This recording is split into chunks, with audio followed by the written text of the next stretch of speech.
Participate, engage, speak out, use your voice to be an effective advocate. The Voices in Advocacy podcast examines the diverse landscape of advocacy, exploring the ins and outs of building influence, driving change, and creating champion advocates. It's now time for the Voices in Advocacy podcast with your host, Roger Rickard. Hello and welcome to Season 3 of the Voices in Advocacy podcast. I'm Roger Rickard, President and founder of Voices in Advocacy, where we work with organizations to inspire, educate, engage, and activate your supporters by turning them into influential, effective advocates. And this is the podcast dedicated to the art of advocacy. This podcast is for the people that work and engage in advocacy efforts for their organizations, be they corporations, associations, trade organizations, and non-profit cause groups. If you're one of the people that work to build advocacy and grow your community of advocates, then you're in the right place. Now, let's get started. On today's show, we speak with Laura Brigandi, the Senior Manager of Advocacy and Campaigns for the Pancreatic Cancer Action Network, known as PanCAN, where she trains volunteers to engage in grassroots advocacy and outreach to their communities. Before joining PanCAN, Laura held various government affairs roles at the College of American Pathologists, American Federation of Musicians, and the Pennsylvania Department of Education. Laura holds a Bachelor of Arts in Government from Franklin and Marshall College and a Master's in Legislative Affairs from George Washington University's Graduate School of Political Management. In 2017, she received her certificate in PAC and Grassroots Management from the Public Affairs Council.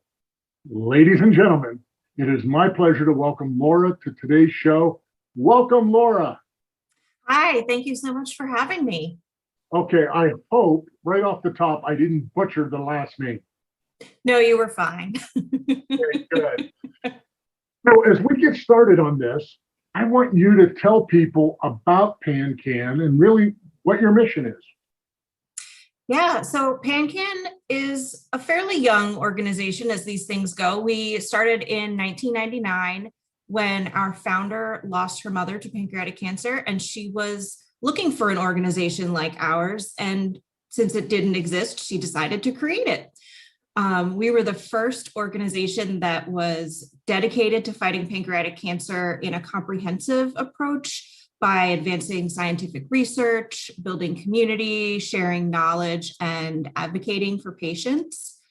Pancreatic cancer is the world's toughest cancer with a 5-year survival rate of just 10%.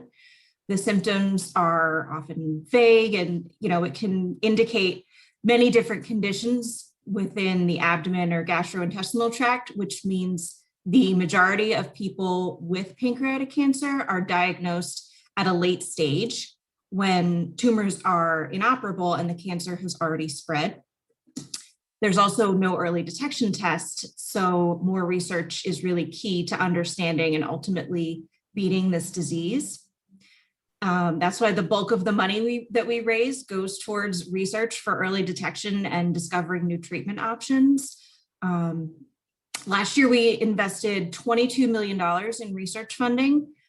We have a competitive, peer-reviewed grant process, and we also have several of our own initiatives. I'm not the best person to speak to that. I'm definitely not the research expert, but I encourage you to go to pancan.org/research to learn about the work that we do. We also have a call center for patients. PanCAN's Patient Services is an incredible free resource for anyone facing pancreatic cancer. It's the first place that you should call after a diagnosis or at any point in your journey. Our case managers provide a list of specialists in your area. They can help you find a clinical trial, get genetic or molecular testing to help with determining the right treatment, or provide information on things like diet and nutrition, support groups, palliative care, and more. And then, of course, there's our volunteer network. We have affiliates in 38 states, each led by volunteers on the ground.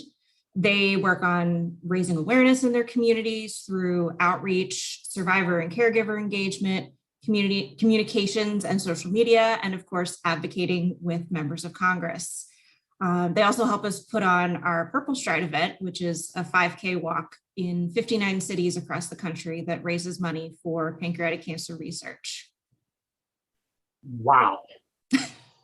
That is a lot. And that's great news, because my initial thought was, if you've been on this earth for any period of time, you know people that have had pancreatic cancer. And it is not pleasant to watch someone go through that process. And so I think that the work that you're doing and the fact that the founder in turn said, wait a minute, what's out there? Didn't see what she thought was appropriate to be out there and took it as her mission to change that. And I think that that's absolutely wonderful. And there's a story behind that. There's got to be a behind the cause story there. So with all that, your role naturally is the advocacy side. So what is your priority with the 117th Congress or any Congress that meets?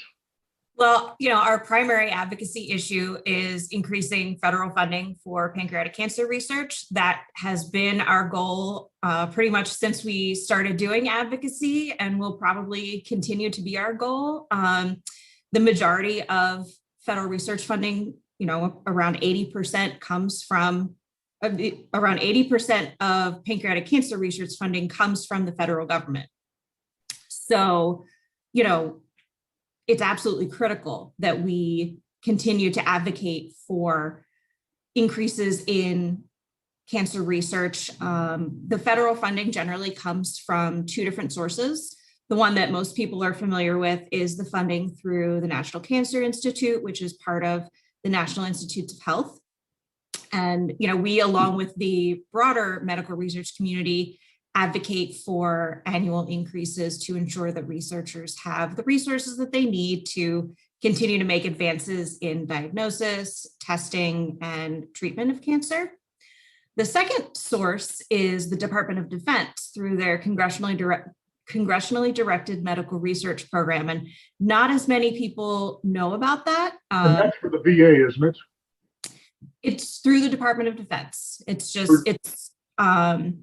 a separate program. It focuses on research for diseases that impact the military, veterans, their family, and also the American public as a whole. So, pancreatic cancer, within that program, we have our own dedicated research program that was established in 2019. And that was largely due to PanCAN's advocacy efforts. And the research that's done at the DoD is complementary to the research done at the NCI. It's focused on high risk, high reward projects, which, it's so necessary with a disease like pancreatic cancer. So that begs the question, what is your biggest hurdle when it comes to getting that additional kind of life-saving, if you will, cancer research funding from Congress? What's the biggest negative that comes to you?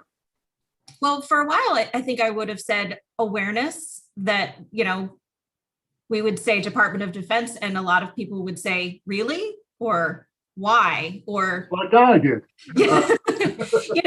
Shouldn't you be going to, the NIH for this? It's not as well known, but it is a critical part of federal research.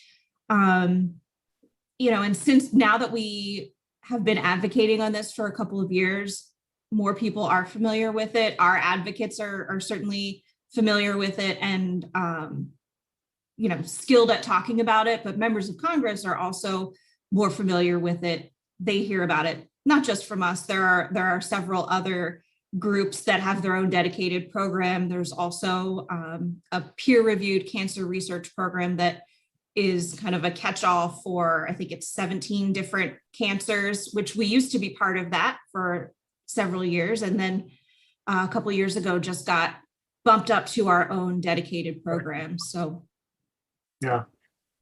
The reason why I ask about the biggest hurdle, because I've had clients and organizations, and we've gone to the Hill, talking about funding, and we either get, how are we going to pay for it? Everybody has their hand out. How do you address those things?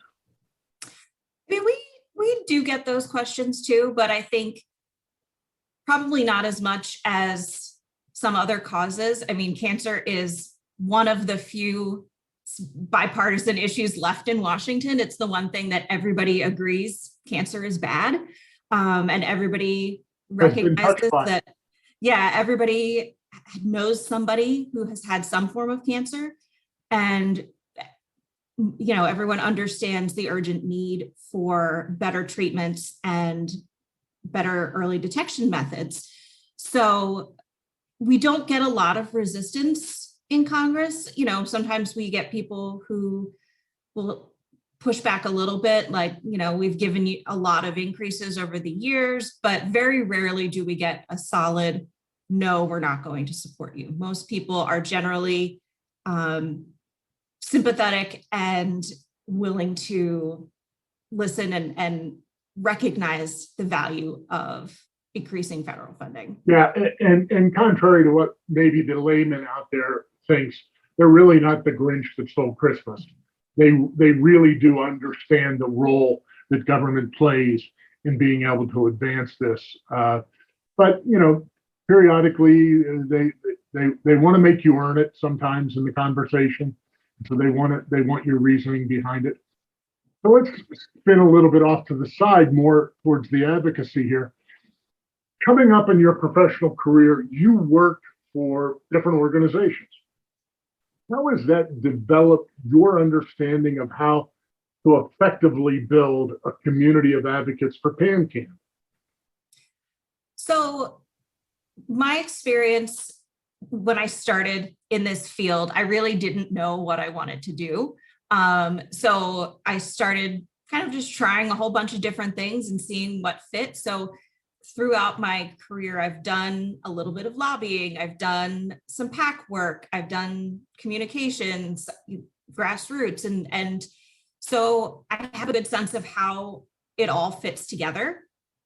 As I've progressed in my career, I've focused more specifically on grassroots and have worked on developing grassroots programs at a couple different organizations. And, I think the thing that really makes PanCAN special for me in my career is that the people are volunteers. They're so passionate about what they do. And that was, what motivated me to work for a nonprofit. I had done associations before, and there's just nothing like the passion of somebody who has lost someone to pancreatic cancer or who is a survivor, that they are just so passionate about what they do. They're so motivated to make a difference. And that really energizes me. I think it makes me want to do my job even better because I want to make things better for them. I agree with that. And there's we could go down a lot of different paths with this. But one thing I would like to say to you is that you're fortunate in that you don't have to start the engine. Their engine is usually started. What you have to do is teach them how to drive and where to go and how to become more effective with where they take the car. You're kind of the driver's ed for them. Exactly. How they get to where they want to go safely and as efficiently as possible. And I greatly appreciate the passion thing. I began working in politics, and I began and I was elected 3 different times. And I will tell you, I hated it. And I hated it for many different reasons that we won't get into here. But I found my passion in teaching people that they can make a difference. You know, the preamble of the Constitution does not begin with I, the king, or me, the president, or we, the Congress. It begins with we, the people. And grassroots advocacy is the people. And so I'm with you on that. And I agree with that passion. So with that and what you do, is personal storytelling really important to your advocacy messaging? Or do you think it sometimes goes a little too far? I think it's absolutely critical. I mean, it's the number one thing that we tell people. You know, no one else can tell your story. Lobbyists can recite statistics or make policy arguments, but, you know, a lobbyist can't talk about losing their parent or their spouse or their sibling. They can't talk about what it's like to go through chemotherapy or surgery, or to be told to get your affairs in order because your cancer is too advanced for treatment. You know, we tell our volunteers that you can give this disease a face and a name.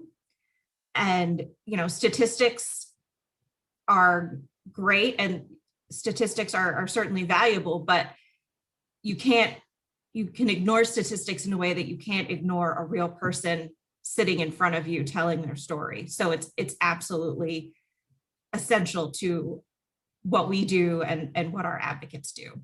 And, you know, one of the great presidential communicators, or is listed as one of the great presidential communicators, was Ronald Reagan. And he began the process during State of the Unions of pointing people out and telling their personal story at the State of the Union. Now you can't go to a State of the Union that isn't just loaded with one after another the ability to tell their personal story.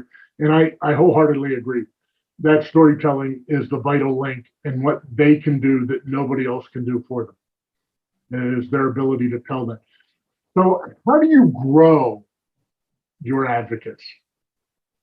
How do you get more? Well, so our advocacy program is part of our larger volunteer structure. Like I said, we have 59 affiliates across the country, and each affiliate has its own volunteer leadership.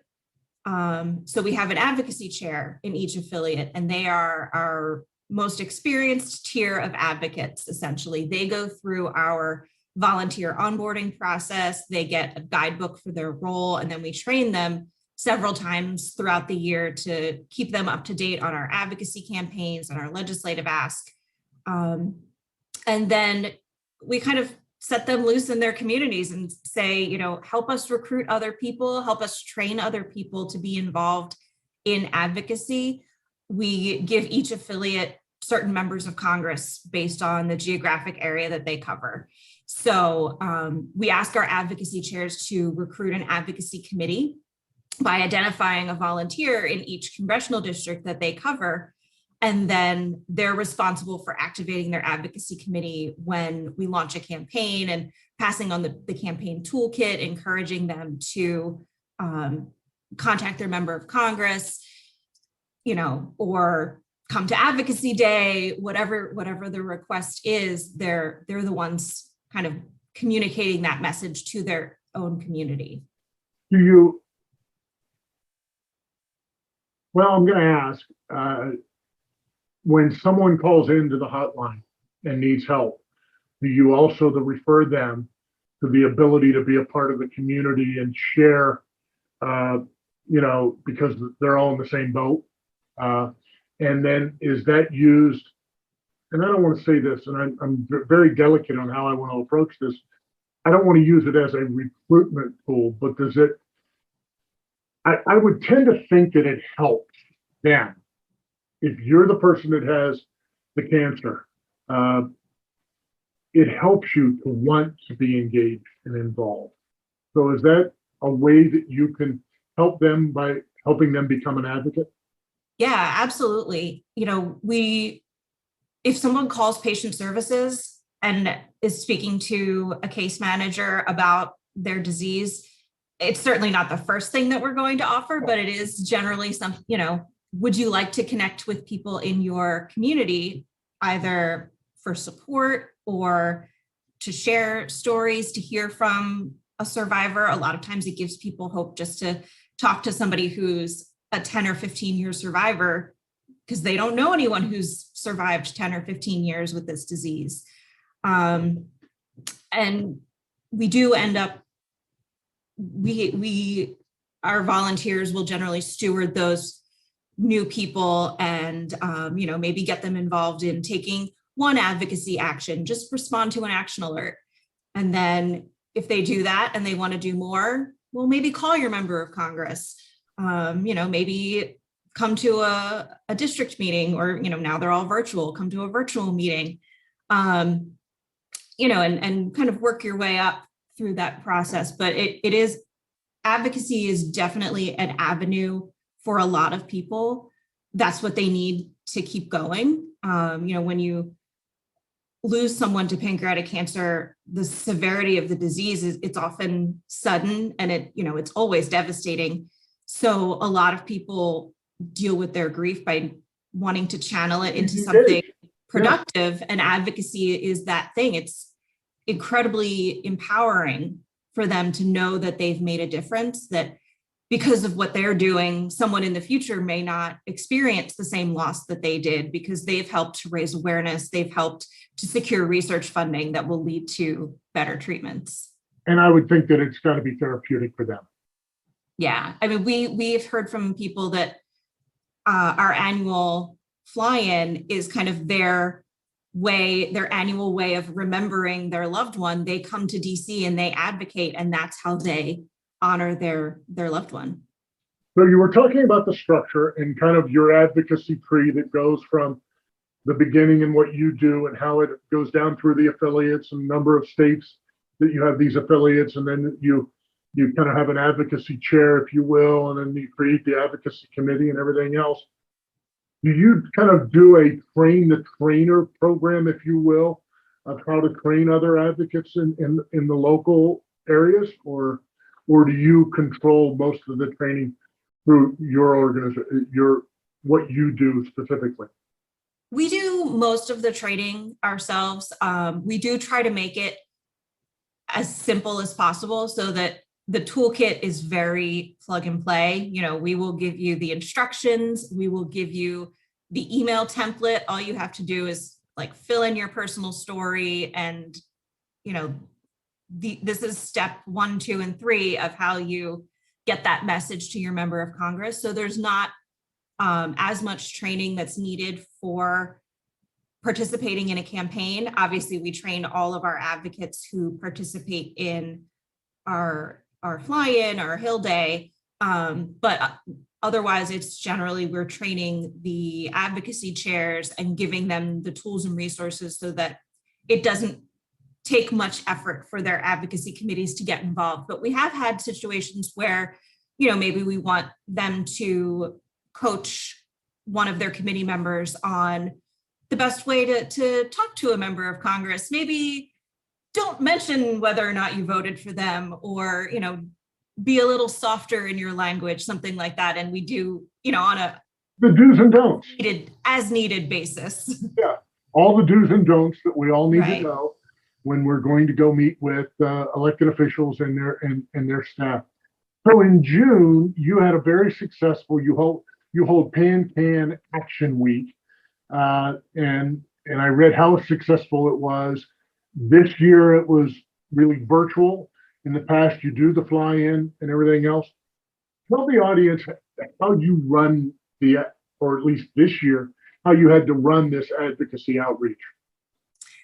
Yeah, so this was our second virtual Hill Day, actually. Yeah, of course. Last year, of course, we had to pivot at the last minute. It was, I think, early April when we realized, this thing isn't going away in a couple of weeks like we thought. We're probably going to have to come up with an alternate plan. So we pulled together a virtual event, but it was much smaller than our in-person event. Typically, we have over 600 people flying into DC. And last year, we relied a lot on our volunteer advocacy leaders to make it happen. And while it was certainly impactful, it was nowhere near as polished and professional as what we were able to do this year. We've learned a lot of lessons over the last year about putting together virtual events, since one of our major fundraising sources is our Purple Stride event, that also had to become virtual. So everyone's gotten much more comfortable with Zoom. We've figured out what works and what doesn't to keep people engaged and how best to replicate the feel of an in-person event. We want to have that sense of community, even though we're not all in the same room. So this year we started with Voices in Action, which was time out. Absolutely love that that's called Voices in Action. And I just don't know why. I thought you might appreciate that. So that was a pre-recorded virtual event with a live chat. So that way we didn't have to worry about technical glitches, but participants could still talk to each other and feel that sense of community. We had some celebrity hosts. We invited a couple members of Congress to participate. And we featured several advocates and a pancreatic cancer researcher to tell their story and inspire everyone. And then we concluded with a tribute to those we've lost to pancreatic cancer. So that was Monday. Then and I saw that, and that was an excellent piece, by the way. Thank you. Yeah, it definitely, you can see it was a year's worth of learning. If you had seen the one that we did last year, we don't have to go down that road. Right. I mean, it wasn't bad, but it was. I thought it was realistic, and I thought it was emotional, but not too over the top. Yeah. So then what, day 2, you do something different. Day 3, you do something different. What are those? Yeah. So day 2 was Call Congress Day, where we ask all of our advocates to call their members of Congress and deliver our message to Capitol Hill. We also have an action alert so that constituents could email members of Congress as well. We generated over 12,000 calls and emails and engaged advocates in all 50 states. And then we also invited about 225 people to participate in virtual meetings this year. So we provided training for them on Tuesday afternoon, and then Wednesday, we sent them off for virtual Hill Day. So, again, we had some experience with doing the virtual meetings. I did find that this year, a lot more congressional offices were comfortable with video meetings. That's been a huge shift in the last 12 months. When we were doing this last year, definitely less than half the offices were comfortable with video. Most of them wanted conference calls. And this year it was completely the opposite. Most of them were on video. Even if the congressional staffer didn't turn their video on, they at least wanted to see us. And very few asked for just a conference call. Did you have more members of Congress themselves actually jump in or participate at any given point in time? Because I've heard that from other organizations, that because they weren't running around as much and that they didn't have all the clamor in the office, that it was easy for them from time to time to jump in. Did you find that at all in your case? Well, we actually ended up doing our event the day that they were voting on Juneteenth, making that a federal holiday. So we initially had a lot of member level meetings scheduled, and a lot of them ended up being staff because members had to be on the floor to vote on that. And one never knows when that's going to hit them. Right. That's the kind of thing you can't predict, whether it's virtual or in person. We've had days where we have a ton of member meetings because there's just not a lot going on. And then we have days where it's crazy on the Hill. We did have, somebody who was on video with their member of Congress, and they're just walking through the hall. So they're getting a virtual tour from the member's cell phone, but it's the walk and talk. A different experience. We've all been through the walk and talk on Capitol Hill. Let's take a little sidestep here. And I know that we're talking about using technology in a really positive way, but Is advocacy technology taking over that personal grassroots engagement, or do you think it complements it? I think it complements it. I guess it depends what you mean by advocacy technology. That has really in itself grown a lot over the last couple of years. And I think doing the video meetings is actually a great thing for advocacy because it allows people to participate in meetings from wherever they are. We've had people who are not able to come to Washington for a fly-in that were able to participate in a virtual meeting. And, we hope that will continue. We're not sure what it's going to look like in the future, but we're planning for, the possibility of hybrid events, depending on what Congress is willing to do. So, and I think that has been a great benefit. Yeah. And I think the technology like that, the ability to adapt to the things that are there from their side of the ledger, of jumping in and being able to work with that. How important is relationship development for your organization? That's a big part of what we do. It's really the cornerstone of our advocacy. And, that's another advocacy trend that I think has been changing. You talk about technology. 20 years ago, action alerts were the hot new thing, and that has kind of gotten to a saturation point. So, we're now moving towards the more personal interaction, the one-on-one interaction, and that really is how we get our champions in Congress. Really, as an example, one of our champions in Congress is Representative McKinley in West Virginia.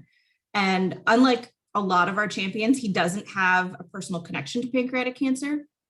He's a champion because we have an advocate who is his constituent. She spent 15 years building a relationship with him and his office. And, he will say he supports us because Annette asked him to. And it's that personal one-on-one relationship that has built that. Yeah, and by building those relationships, you get to the point where it's who knows who. Right.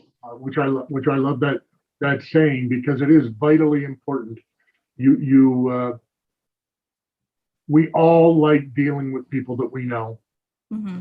And it takes a while to get to know people, and it takes a while to build that relationship. And to build that trust. What's the first thing that comes to mind when you think advocacy?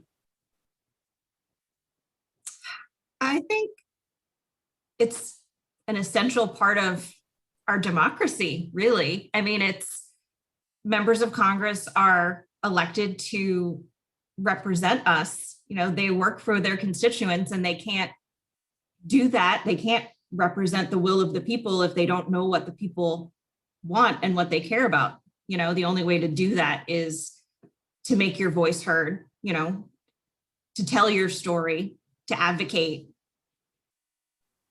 If you don't tell your representative or your senator what you want them to do, then who will? Yeah, that goes to the old political saying: if you don't have a seat at the table, you're on the menu. Yeah. That's basically what happens. So in your capacity, you're running a large advocacy program, and that can be hard. It has its challenges inherent with that.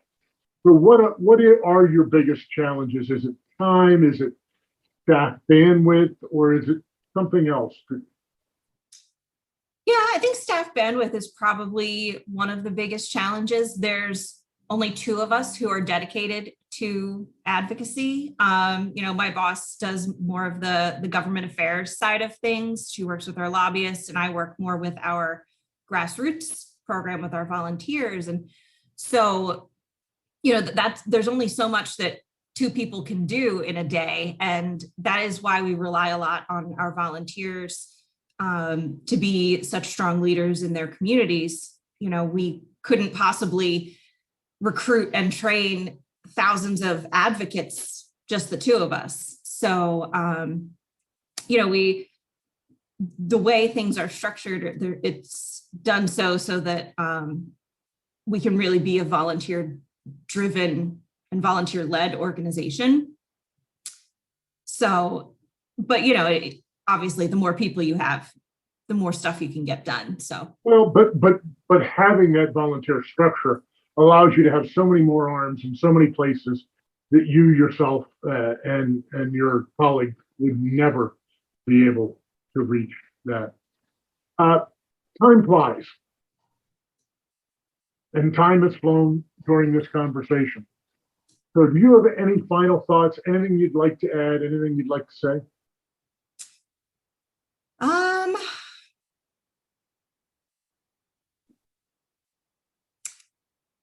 I think this has been a great conversation. I think we've covered a lot of ground, talked about a lot of good stuff. Yeah, I think we have too, and we've raised awareness, and that's absolutely what your organization does. So Laura, how can people reach you or PanCAN for some more information? Yeah, well, if anybody is looking for information about pancreatic cancer, if you've been diagnosed with pancreatic cancer or you know someone who has, I encourage you to contact patient services. You can go to pancan.org. We have an 800 number that, you will get connected with a case manager who can provide all of the information that you need for your pancreatic cancer journey. If you want to contact me to talk about advocacy, you can reach me at lbrigandi@pancan.org. And hopefully you'll have that in the show notes, so I don't have to spell out my name for you. But I will have that in the show notes for you, Laura. That's wonderful. That's great. So that's a wrap of today's wonderful conversation with people that are doing wonderful work on behalf of the pancreatic cancer community. Laura, I thank you so much for being on the show, and to you and to all your efforts, absolutely all the best. Thank you. Thank you for having me.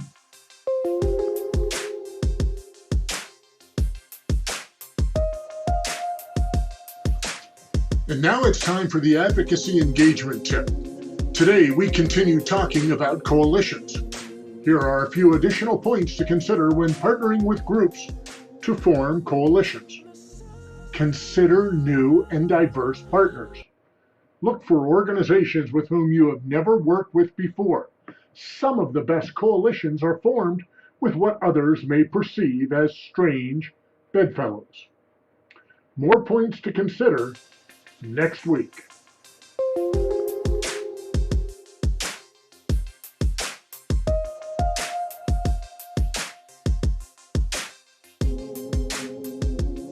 We are proud to have RAP Index as a sponsor to the show.